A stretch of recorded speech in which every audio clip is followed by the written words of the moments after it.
Good morning students. મિત્રો, coordination કમ્પાઉન્ડ્સમાં મેં તમને ટેક્સ્ટ બુકની એક્સરસાઇઝનું સોલ્યુશન હોય એની પીડીએફ મોકલી છે.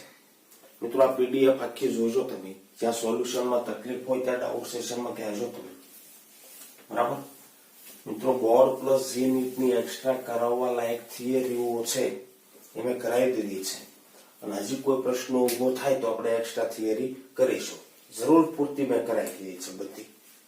ઓકે મિત્રો, થોડીક પ્રશ્નોની પ્રેક્ટિસ કરીએ. એમાં પહેલો જ પ્રશ્ન એક એવો છે કે નીચેનામાંથી કયું વિધાન સાચું નથી. બરાબર, પહેલું વિધાન શું આપ્યું છે તો કે મર્ક્યુરી 2 આયોડાઇડ એટલે HgI2 હશે. એ વધુ પડતા Ki ના દ્રાવણમાં એમાં તમે Ki ઉમેરો વધુ. I માઇનસ મિત્રો લિગેન્ડ છે. I માઇનસ શું છે? લિગેન્ડ છે.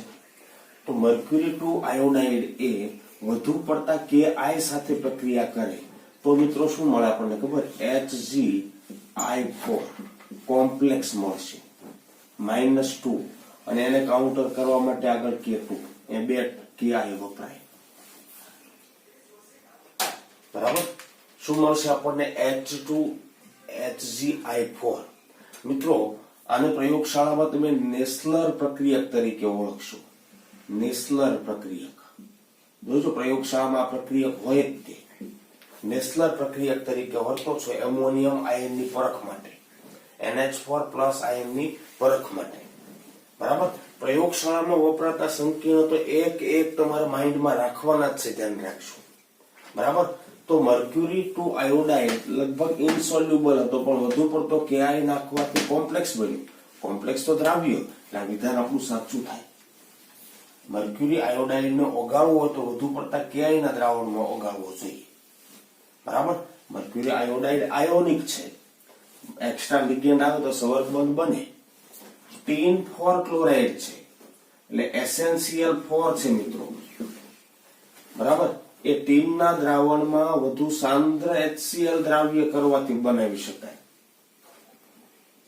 ના.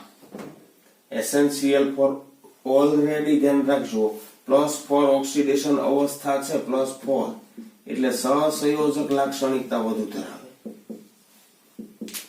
બરાબર, આની જેમ જો આયનીય લાક્ષણિકતા થોડી ઘણી હોત તો લિગેન્ડને સ્વીકારી કોઓર્ડિનેશન કમ્પાઉન્ડ બનાવી શકે Cl સાથે. બરાબર, પણ એ અહીંયા પોસિબલ નથી, નહીં ઓગળે. Zinc sodium હાઇડ્રોક્સાઇડના દ્રાવણમાં ઓગળે. હા, ZnOH- સાથે પ્રક્રિયા કરી શું બનાવવાનો? ZnOH4-2 અને વત્તા કયો વાયુ છૂટો પાડે? H2. તમને ખબર છે બે સાથે H2 વાયુ છૂટો પાડે. સોડિયમ અહીંયા જોડે તો સોડિયમ ઝિંકેટ બની જાય. બરાબર, ઓગળે. કાર્બન મોનોક્સાઇડ એ આયર્ન 2 ઓક્સાઇડ 3 ઓક્સાઇડ નું રિડક્શન કરે. વાત ભઠ્ઠીની પ્રક્રિયા છે મિત્રો. કાર્બન મોનોક્સાઇડ એક સારો રિડક્શન કરતા છે. બરાબર, અને એક સારો પ્રબળ લિગેન્ડ પણ છે. Fe ધાતુ આયન સાથે જોડીને કાર્બોનિલ બનાવે. વાત ભઠ્ઠીમાં તે વિઘટન પામી જાય પણ ઓક્સાઇડ નું રિડક્શન કરી શકે. આ પણ સાચું, એક ખોટું છે. એના પછી ચાલો નવો સવાલ છે. K3Cr(C2O4) થ્રાઇસ માં ક્રોમિયમનો ઓક્સિડેશન આંક અને સંવર્ગ આંક શોધો.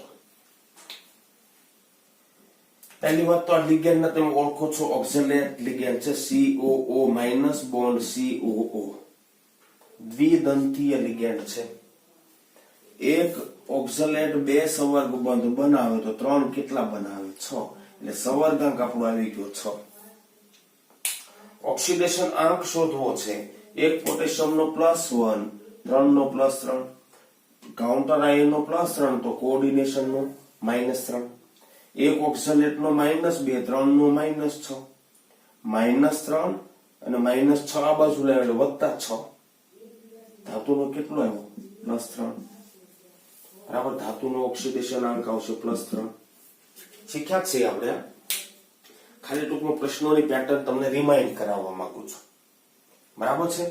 એના પછી ચાલો એક ધાતુ કાર્બોનિલ છે MCOX એનું સામાન્ય સૂત્ર ધરાવતા કાર્બધાત્વિક સંયોજન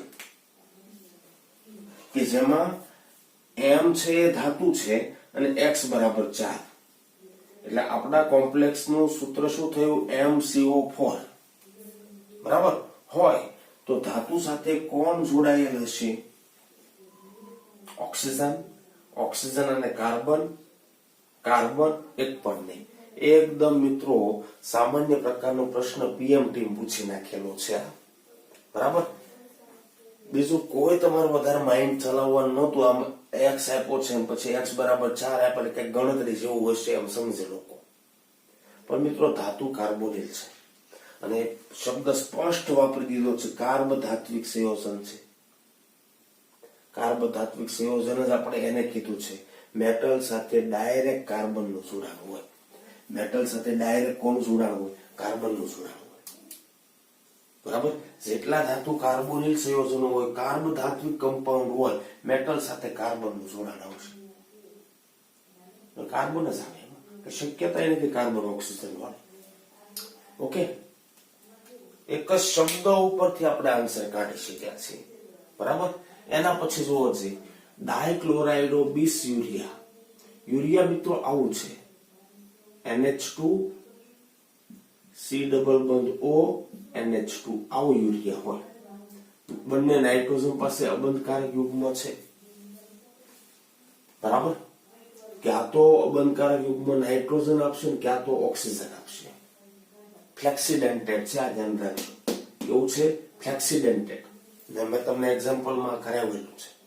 ફ્લેક્સિડેન્ટેડ છે એટલે ક્યાં નાઇટ્રોજન અબંધકારક યુગ્મ આપશે ને ક્યાં ઓક્સિજન. પણ સૂત્ર આપી દીધા છે બધામાં. કહેવાનો મતલબ એ છે કે ધ્યાન રાખજો ડોનર એટમ કોણ છે? ઓક્સિજન, કાર્બોનિલ વાળો. એટલે મિત્રો આ એક દંતીય ફ્લેક્સિડેન્ટેડ છે, એક દંતીય લિગેન્ડ તરીકે વર્તે. કેવા લિગેન્ડ તરીકે વર્તશે? એક દંતીય. હવે કોપરનો ક્રમાંક મિત્રો 29 છે અને આ સંકીર્ણ પ્રમાણે કોપરનો ઓક્સિડેશન આંક +2 છે. 27 ઇલેક્ટ્રોન છે, લિગેન્ડ સાથે જોડાઈને 36 તરફ જવું છે, બરાબર ને કે નહીં? ઓકે, 27 માંથી 36 ઉપર જવું તો 9 મેળવવા પડે, પણ પેરમાં જ આવવાના છે ઇલેક્ટ્રોન, બરાબર. શેમાં આવવાના? પેરમાં. તો કઈ વાંધો નહીં, 9 નો મેળવે કે કઈ નહીં, પણ 8 તો મેળવીએ કે, બરાબર. અને છેલ્લે બાકી 6 તો મેળવી શકે, બરાબર. તો અહીંયા આગળ તમે જોઈ શકો છો કે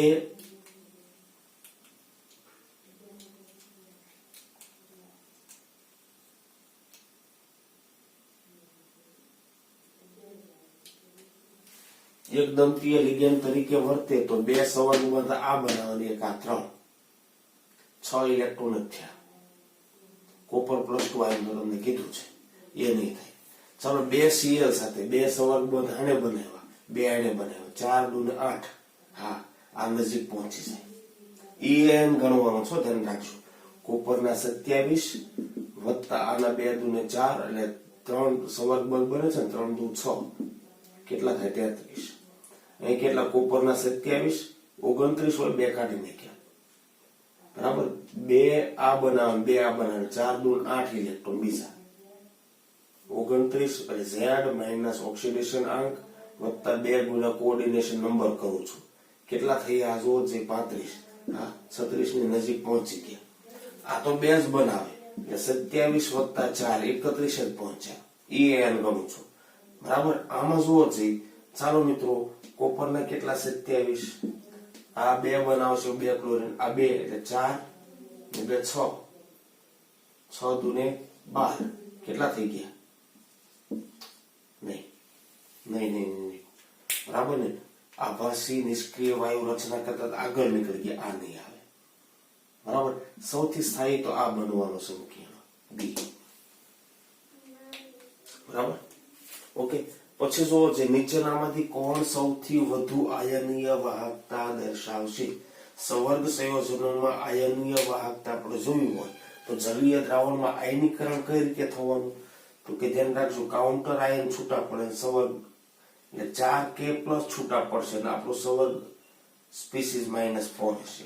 ટોટલ આયનો કેટલા છે? કુલ આયનો એ કેટલા છે? 4 ને 1 5. આમાં 3 Cl- છૂટા પડે +3. 3 ઋણ આયન 1 ધન આયન કેટલા થાય? 4. આમાં જુઓ છે 2 ઋણ આયન 1 ધન આયન કેટલા? 3. આમાં તો કોઈ આયન જ છૂટા પડતા નથી, કોઈ આયન જ છૂટા પડતા નથી. તો વાહકતાનો તમે ખ્યાલ મેળવી શકો. જ્યાં આયનો વધારે છૂટા પડે મિત્રો એના જલીય દ્રાવણની વાહકતા વધારે હોય, એના જલીય દ્રાવણની વાહકતા વધારે હોય. બરાબર. તો આ કોમ્પ્લેક્સ છે એની વાહકતા કંડક્ટિવિટી સૌથી વધારે હશે. બરાબર. તો આવી પેટર્નના બધા પ્રશ્નો મિત્રો આની અંદર આવી શકે છે.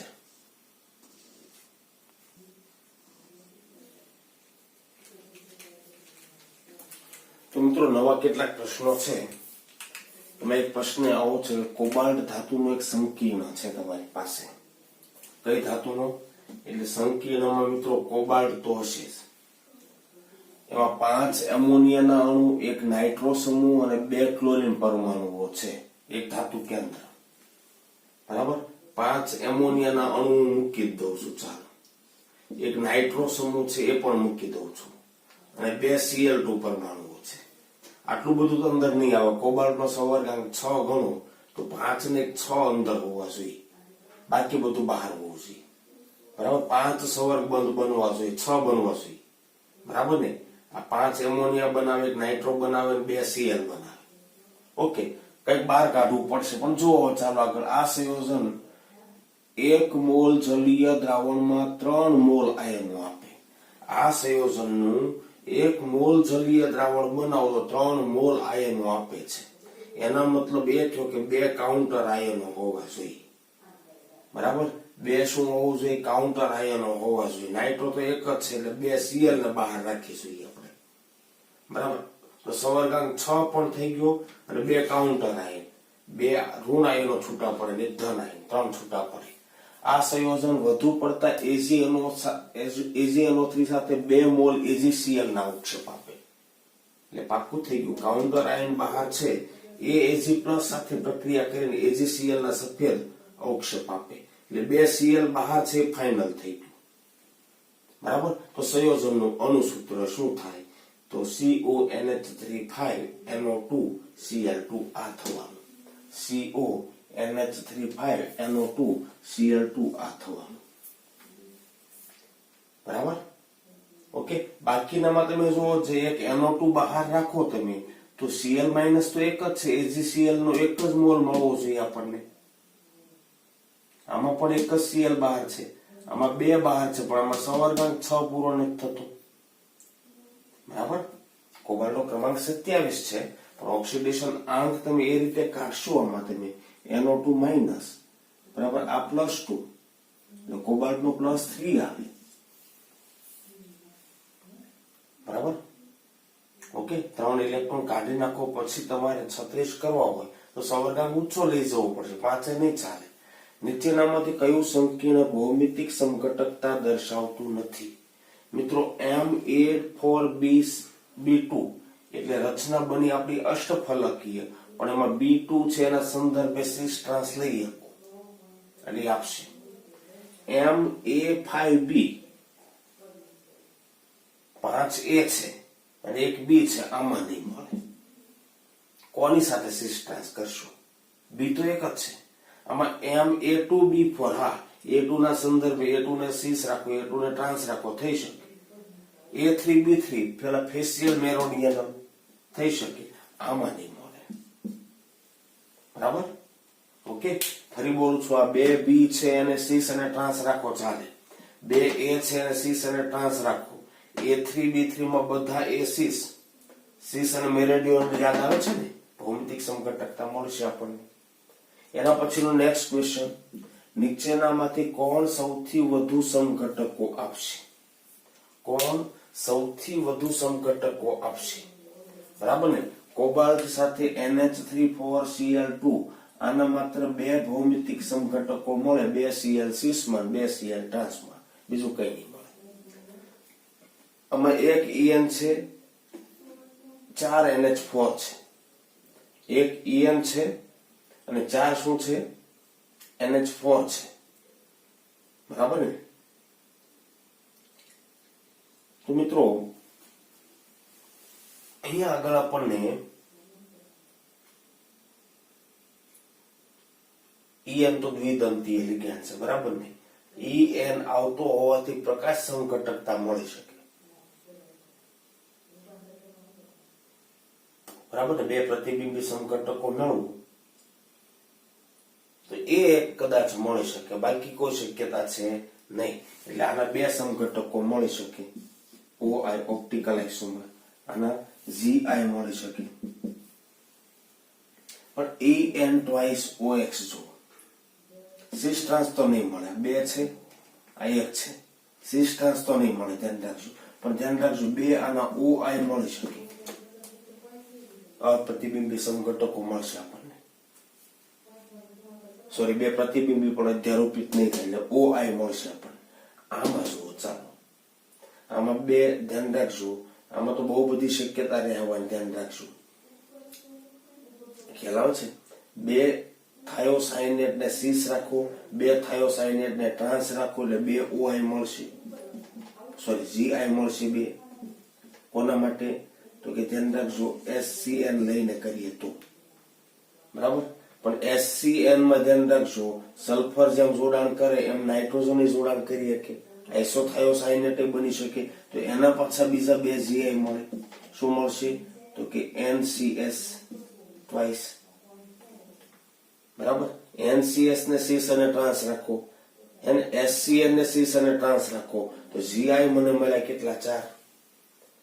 હજી એક વસ્તુ થઈ શકે, ધ્યાન રાખજો, એક થાયોસાઇનો રાખો ને એક આઇસોથાયોસાઇનો રાખો, બરાબર ને? આમ છે ને અષ્ટફલકીય રચના આમ. તો અહીંયા આગળ SCN રાખો, NCS રાખો, બાકી તો NH3 છે એમ જ. આમ થાય, બરાબર? આમ પણ રાખી શકો, બંને સિસમાં છે. ઓકે, તો તમે જોઈ શકો છો પ્રકાશ સમઘટકતામાં મળશે કે નહીં મળે? એક ટ્રાન્સ જોડ સમાન છે, નહીં મળે. પણ તોય આપણને કેટલા મળ્યા જુઓ છે, સૌથી વધારે આમાં જ મળવાના, કેમ કે એક તો બંધનીય સમઘટકતા મળશે, બરાબર ને? સલ્ફર વડે જોડાણ પામે, નાઇટ્રોજન વડે જોડાણ પામે, પછી GI પાછા ધ્યાન રાખજો મળશે આપણને, એ સૌથી વધારે આમાં મળશે. પ્રકાશ સમઘટકતાની શક્યતા નથી આમાં, ધ્યાન રાખજો, બરાબર? પણ બંધનીય સમઘટકતા થાય, બંધનીય સમઘટકતા GI માં સિસ ટ્રાન્સ થાયોસાયનેટ લઈને, સિસ ટ્રાન્સ આઇસોથાયોસાયનેટ લઈને, એક સિસ લઈને એક ટ્રાન્સ લઈને, સોરી એક થાયો અને એક આઇસોથાયો લઈને આવી જોડી મળી શકે તમને. આની પછી સિસ ટ્રાન્સ રાખો, એટલે બે જોડ તો આ મળે, ધ્યાન રાખજો. ટોટલ 6 મળે, બરાબર ને? ખાલી GI નહીં, બંધનીય સમઘટકતા મળે, એ સૌથી વધારે એમાં. નીચેનામાંથી કયું પાયબંધ યુક્ત કાર્બનિક સંયોજન છે? ધ્યાન રાખજો, ઇથિન છે, પેન્ટાડાઇન છે, બેન્ઝીન છે. હા, યાદ કરો, પાયબંધ યુક્ત કાર્બધાત્વિક સંયોજનો આ 3 છે, આ નથી. મિથાઇલ સાથે ધ્યાન રાખજો, CH3 માઇનસ હોય તો સંવર્ગ બંધ બનાવે અથવા સહસંયોજક બંધ બનાવે, પાય નહીં બનાવે, આ આવશે. બધા પાયબંધ ધરાવતા કાર્બધાત્વિક સંયોજનોના ઉદાહરણમાં આપણે લીધા હતા, બરાબર? એના પછીનો સવાલ જુઓ, ચાલો શું કીધું છે એની અંદર તમને? કે એની અંદર આપણને એવું કીધું છે કે જ્હોન ટેલર અસર કયા ઉચ્ચ સ્પિન સંકીર્ણમાં જોવા મળે? ઉચ્ચ સ્પિન સંકીર્ણ એટલે સમજાણ તમે, D2G માં અને EG માં ઇલેક્ટ્રોન આપણે અયુગ્મિત રાખવાના છે. D7 હોય તો 1 2 3 4 5 6 7, બરાબર? તો આ તો સમમિતીય છે, પણ આ કેવું છે? અસમમિતીય. એટલે જ્હોન ટેલર અસર જોવા મળી શકે, બરાબર? 8 હોય તો શું થાય? તો કે 1 2 3 4 5 6 7 8, આ પણ સમમિતીય થઈ ગયું, આ પણ સમમિતીય ન જોવા મળે. યાદ છે ને? T2C EG માંથી કોઈ એક અસમિતીય હોવું જોઈએ. ચલો D4 શું જોઈએ? D4 બરાબર ને? તો શું થશે? તો કે ધ્યાન રાખજો, આમ થવાનું, આમ થવાનું 1 2 3 4 ઉચ્ચ સ્પિન રાખવાની છે. આ સમમિતીય, આ અસમિતીય, બરાબર ને? પણ ધ્યાન રાખજો, આ તો બહુ નબળી ઝોન ટેલર અસર જોવા મળતી હતી, બરાબર ને? તો D4 માં ઓછી એકદમ નબળી મળશે.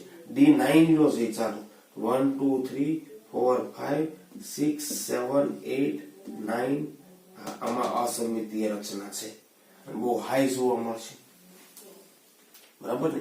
તો આમાં તો ઝોન ટેલર અસર કયા ઉચ્ચ સંકીર્ણમાં જોવા મળે એવું કીધું છે કે ઉચ્ચ ઝોન ટેલર ઉચ્ચ સ્પિન સંકીર્ણમાં જોવા મળતી નથી એમ કીધું મિત્રો. જોવા મળતી નથી તો આમાં તો મળી ને. D4 માં ભલે નિર્બળ તો નિર્બળ મળી, આમાં પણ મળી, આમાં નહીં મળે. શેમાં?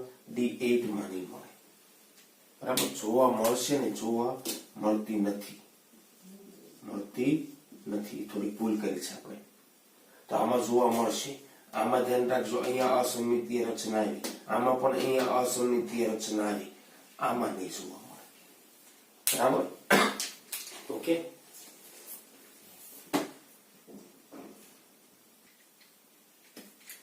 તો મિત્રો નવો પ્રશ્ન જોઈએ આપણે.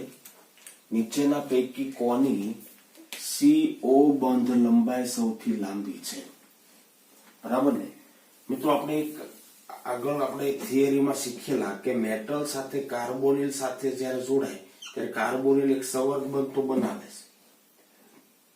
મેટલની ભરેલી ડી કક્ષક અને આ કાર્બન મોનોક્સાઇડની પાઇ સ્ટાર કક્ષક સાથે સંવર્ગ બંધ બનાવે.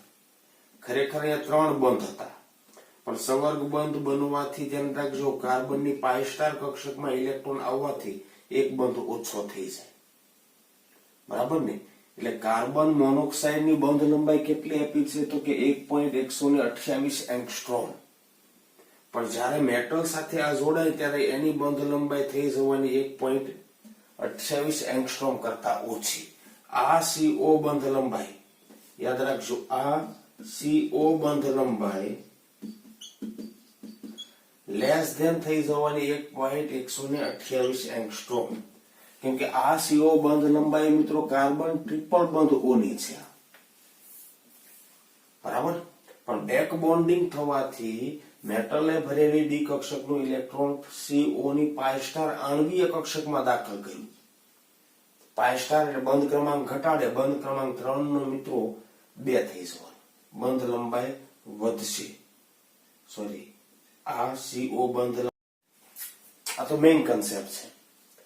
બીજી વાત શું ધ્યાનથી જોજો, સંકીર્ણ ઉપર માઇનસ આવ્યું કાર્બોનિલ લિગેન્ડ છે એ તો તટસ્થ, તો કોબાલ્ટ નો ચાર્જ કેટલો થાય? -1. અહીંયા -2 તો Fe નો ચાર્જ કેટલો થાય? -2. આમાં Mn નો +1, આમાં નિકલ નો 0.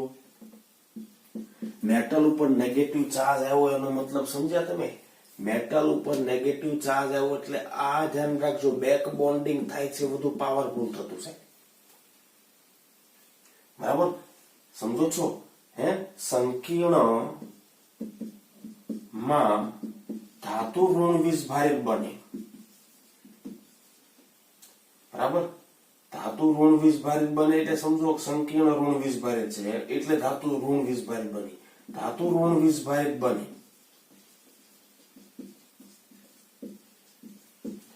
તેમ મેટલ લિગેન્ડ પાઈ બંધ લાક્ષણિકતા વધે છે.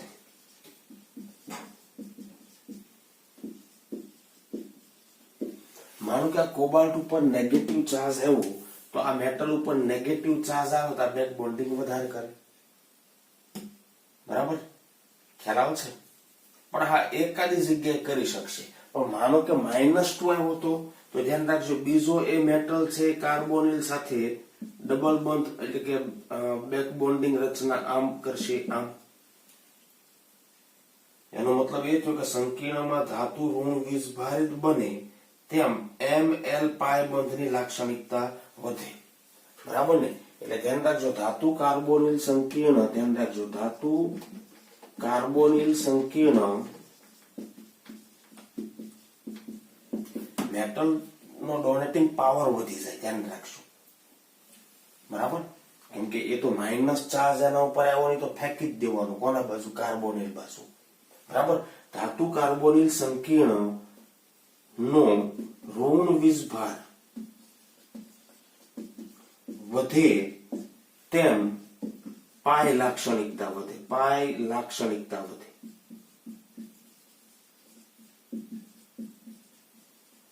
બરાબર ને? આ પાય બોન્ડ છે, પાય બેક બોન્ડિંગ છે, બધું પાવરફુલ થતું છે. પાય લાક્ષણિકતા વધે એમાં CO બંધ લંબાઈ વધે, અને એટલા માટે હું કહી શકું અહીંયા આગળ કે CO બંધની બંધ લંબાઈ સૌથી વધારે આમાં હશે, -2 ચાર્જ આવે છે. કદાચ સૌથી ઓછી કીધી હોત તો આમાં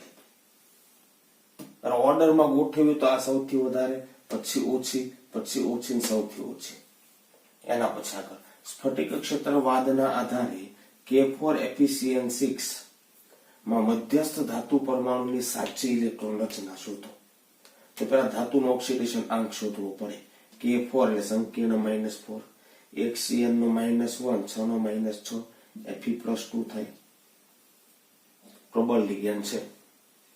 હવે Fe+2 ની ઇલેક્ટ્રોન રચના જો આપણે જોઈએ તો શું થવાની? આર્ગન કોર 3d6 4s2 છે, +2 એટલે 2 કાઢી નાખવાના, 3d6 છે, પ્રબળ લિગેન્ડ છે. એટલે ધ્યાન રાખજો, નીચી સ્પિન વાળો સંકીર્ણ મળવાનો.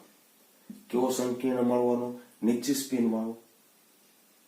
બને ત્યાં સુધી આપણે ઇલેક્ટ્રોનને અહીંયા ગોઠવવાના છે, તો 6 ઇલેક્ટ્રોન ગોઠવવાના છે, પહેલો, બીજો, ત્રીજો. ઉપર ડેલ્ટા O મોટો હશે, ઉપર જવાનું બદલે યુગ્મીકરણ, ત્રીજો, ચોથો, પાંચમો, છઠ્ઠો. T2G માં 3, EG માં 0, એટલે આ આવશે, બરાબર? T2G EG જ આવશે, ધ્યાન રાખજો. T2 અને E તો શેમાં આવતું હતું? તો કે સમચતુષ્ફલકીયમાં, બરાબર? આમાં કેવું આવશે? T2G EG. બાકી આ નહીં આવે, T2G4 EG નહીં, તો ઊંચી સ્પિન વાળો સંકીર્ણ બન્યો.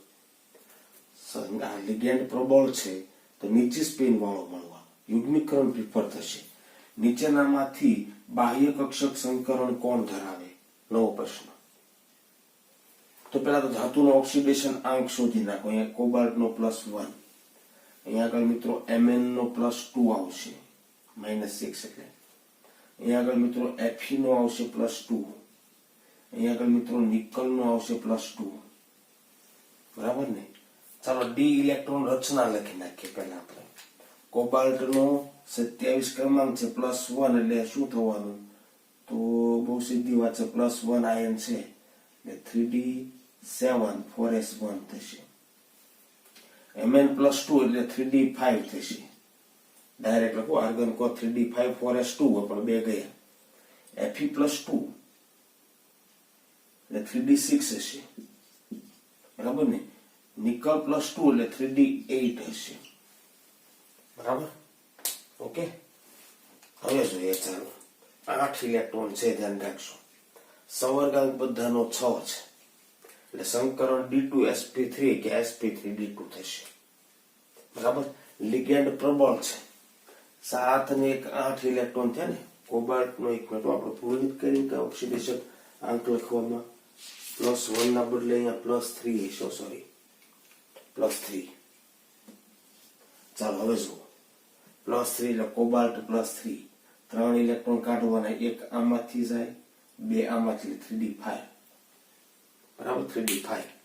ચાલો 5 ઇલેક્ટ્રોન છે D માં અને પ્રબળ લિગેન્ડ છે, તો 5 ઇલેક્ટ્રોન છે એટલે T2G માં 5 ઇલેક્ટ્રોન, પહેલો, બીજો, ત્રીજો, ચોથો, પાંચમો. 2 ઇઝી કક્ષકો સંકરણમાં મળી જાય, 2 ઇઝી કક્ષકો સંકરણમાં મળી જાય. D2sp3,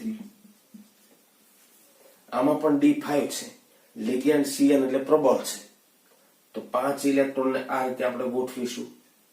T2G માં 5, EG માં નહીં આવે, એટલે ધ્યાન રાખજો. D2sp3 સંકરણ આમાં પણ થવાનું, 6 લિગેન્ડ ગોઠવવાના.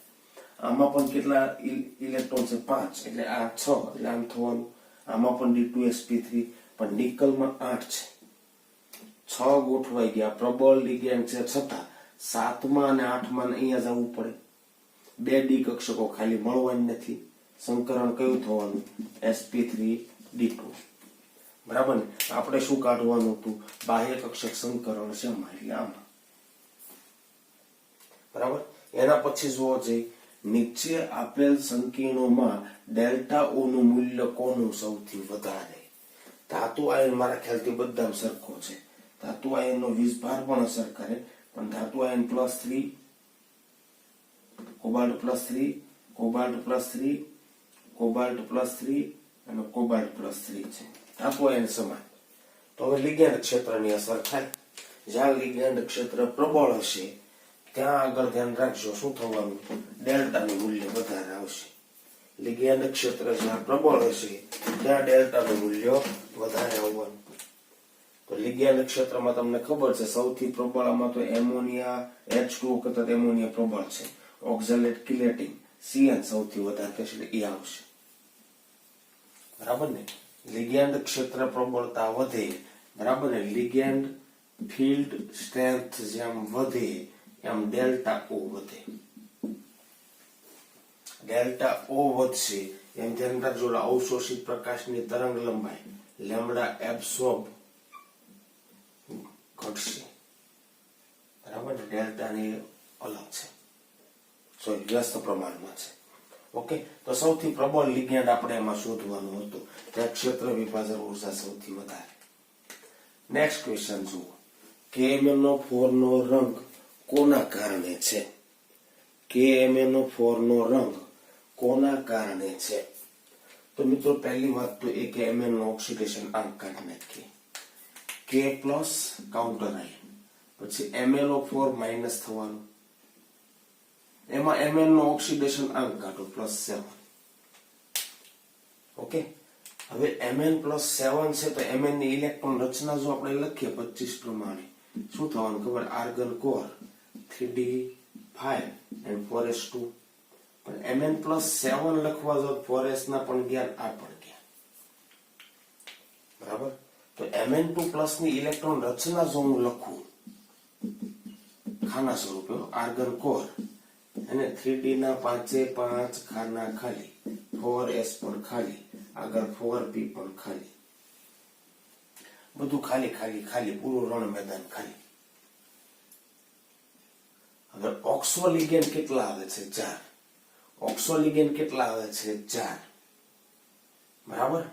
અને ધ્યાનથી જોજો, સંકરણમાં કયું 4 લિગેન્ડ જોડો એટલે સવર્ગાંક 4. sp3 પણ થઈ શકે અને d3s પણ થઈ શકે. બધું રણ મેદાન ખાલી છે. આમાં ધ્યાન રાખજો, સંકરણ થોડું હટકે છે, ધ્યાન રાખજો. અને હટકે કઈ રીતે?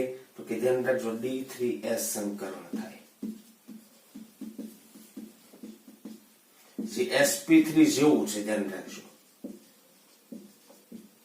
એવું સંકરણ થશે. બરાબર. અને એની અંદર ધ્યાન રાખજો એક પછી એક લિગેન્ડ છે O-2 છે એના ઇલેક્ટ્રોન યુગ્મ દાખલ કરતા જાય અને જોડાતા જાય. બરાબર. આખો કોમ્પ્લેક્સ મિત્રો આપણો છે એની અંદર એક O ઉપર માઇનસ ચાર્જ હશે. એટલે સંકરણ sp3 જેવું એટલે Mn ની આસપાસ ધ્યાન રાખજો 4 ઓક્સિજન સમચતુષ્ફલકીય આકારે ગોઠવવાના. કેવા આકારે ગોઠવવાના? સમચતુષ્ફલકીય આકારે ગોઠવવાના.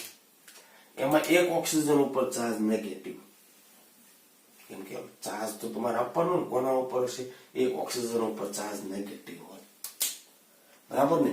આ d3s ની અંદર ધ્યાન રાખજો આ કક્ષકો છે ને આ કક્ષકો dxy છે, dyz છે, dzx છે. આ બાદ તો આમાં કોઈ અયુગ્મિત ઇલેક્ટ્રોન તો છે નહીં કે જે dd સંક્રમણ કરે. આપણે રંગ જોયા ત્યારે યાદ કરો છો, ટિટેનિયમનો સંકીર્ણ આપણે લીધો તો ટિટેનિયમનો અયુગ્મિત ઇલેક્ટ્રોન T2g કક્ષકમાંથી સંક્રમણ પામી ઇઝીમાં હતો. ત્યાંથી પાછો ભૂમિ અવસ્થામાં પાછો આવે ત્યારે વિકિરણ ઉર્જા ઉત્સર્જિત કરીને રંગ દર્શાવે. તો આ સંકીર્ણમાં લિગેન્ડ ગોઠવાયા પછી કોઈ અયુગ્મિત ઇલેક્ટ્રોન તો છે નહીં. આનો રંગ પણ થોડો હટકે છે, આ રંગ વિહીન હોવો જોઈએ KMnO4, પણ એનો રંગ તો ખૂબ જ ઘેરો જાંબલી છે. આમાં ખરેખર થાય શું તો કે મિત્રો ઓક્સિજન ઉપર આ જે નેગેટિવ ચાર્જ વાળું ઇલેક્ટ્રોન ક્લાઉડ છે, બરાબર ને, નેગેટિવ ચાર્જ વાળું ક્લાઉડ છે એ ધ્યાન રાખજો ડી કક્ષકને આપે અને એ સંક્રમણ ધ્યાન રાખજો T2G કક્ષકો છે અને આ બે છે કઈ છે EG કક્ષક છે. T2G નીચે છે ને EG ઉપર છે. સોરી,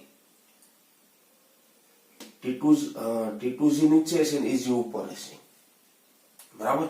તો આ ચાર્જ નું ઇલેક્ટ્રોન આવ્યું એ ધ્યાન રાખજો T2G થી EG માં, EG થી T2G માં સંક્રમણ પામશે. એટલે એનો મતલબ એ થયો કે લિગેન્ડ O માઇનસ લિગેન્ડ છે અથવા તો લિગેન્ડ O પરનો ચાર્જ એ ધાતુની ડી કક્ષકમાં, લિગેન્ડ O પરનો ચાર્જ એ ધાતુની ડી કક્ષકમાં ટ્રાન્સફર થાય છે,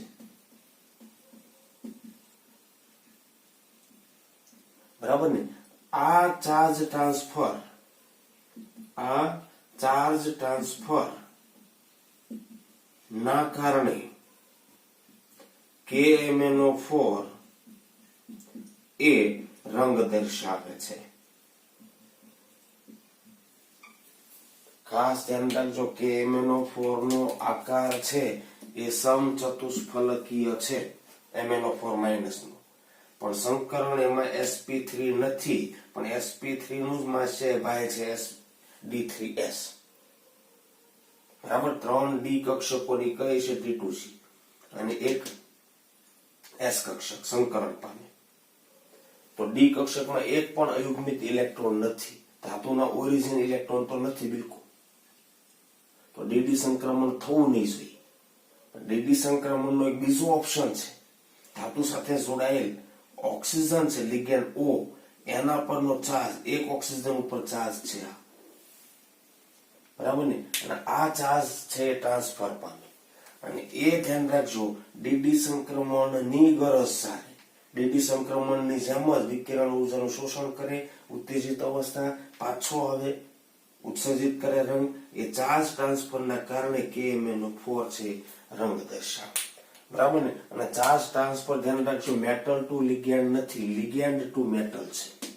લિગેન્ડ ટુ મેટલ ચાર્જ પરિવહન એટલે ચાર્જ ટ્રાન્સફર, બરાબર ને. અને એના કારણે KMnO4 છે રંગ દર્શાવે, બરાબર ને. આ જ ટાઈપનો એક બીજો સવાલ તમને પૂછી દો, K2Cr2O7 આ પણ સંકીર્ણ છે, Cr2O7 -2, Cr નો ઓક્સિડેશન અંક +6 આવશે અને +6 ઓક્સિડેશન અવસ્થા પ્રમાણે ક્રોમિયમની એક પણ કક્ષકમાં અયુગ્મિત કે ઇલેક્ટ્રોન જ નહીં હોય, પણ એમ છતાં ધ્યાન રાખજો 7 ઓક્સો લિગેન્ડ એની સાથે જોડાય, આ ડાયક્રોમેટ આયન બને, ઘેરો નારંગી રંગ આપે.